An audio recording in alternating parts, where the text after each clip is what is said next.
The topic we're looking at today is the power of walking away from a man or woman you genuinely like. Not out of anger, not as a tactic, and definitely not to prove a point, but from a place of self-awareness, where you understand that liking someone doesn't mean you abandon your own standards or patience for clarity.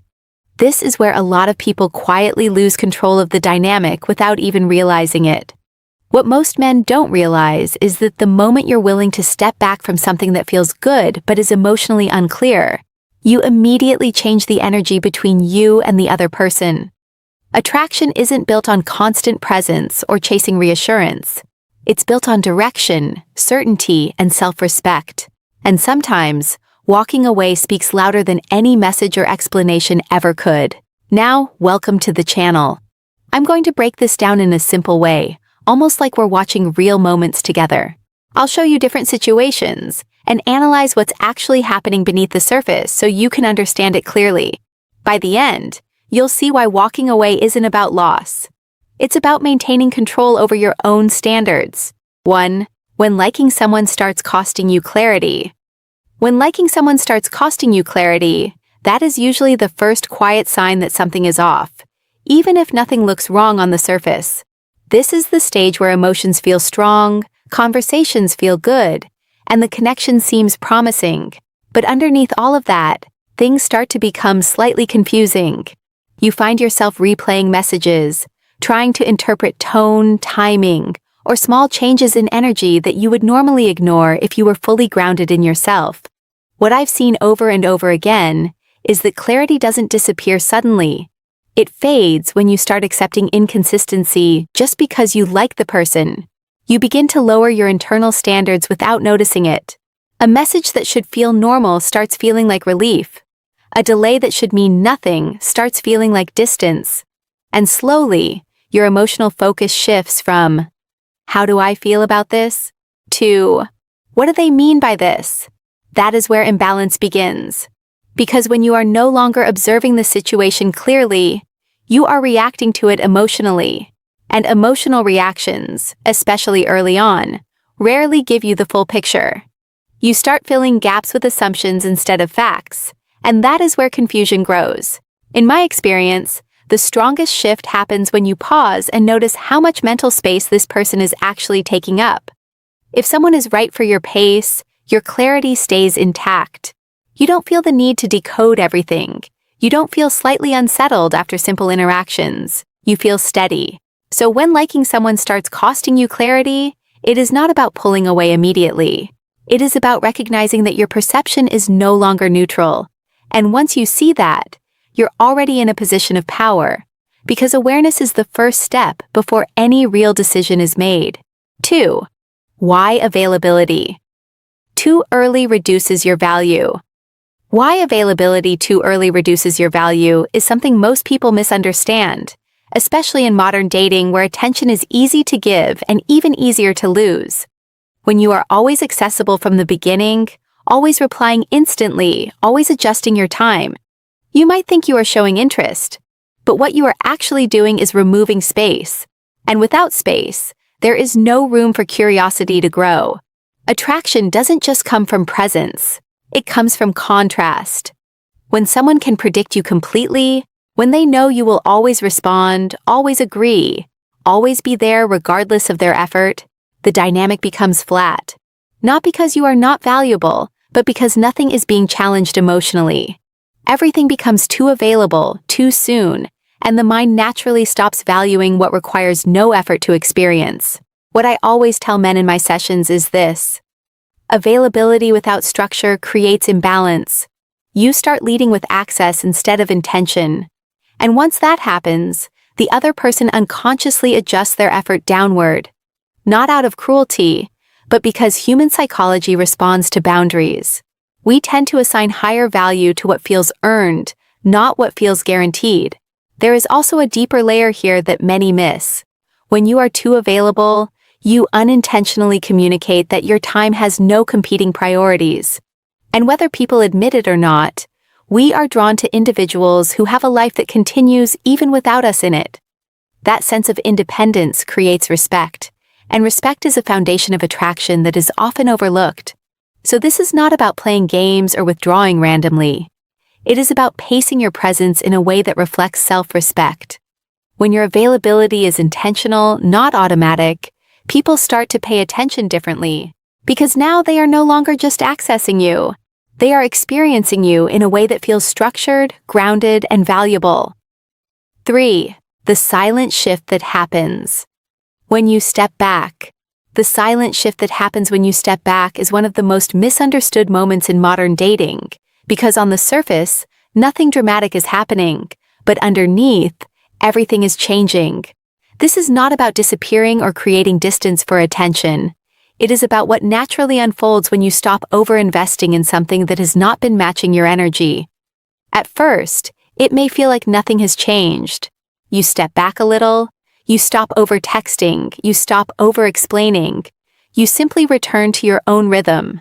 But what most men don't notice is that this is the exact moment the dynamic starts to reveal itself. Because when you remove constant presence, you remove comfort. And when comfort is removed, behavior becomes more visible. If someone was only engaging with you because of convenience, that becomes obvious. If someone was genuinely interested, that also becomes clearer. Your step back doesn't create their reaction, it exposes it. That is why I always say silence is not empty, it is revealing. There is also a psychological shift that happens on the other side.